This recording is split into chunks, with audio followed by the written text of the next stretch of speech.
Here we are in the bamboo forest of China, home to the giant panda.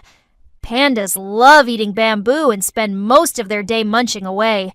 They're really good climbers, too. Can you pretend to climb like a panda? Fantastic climbing. Pandas are gentle giants and are a symbol of peace. They remind us to be kind to our friends and to nature. That was so much fun exploring with all these amazing animals today.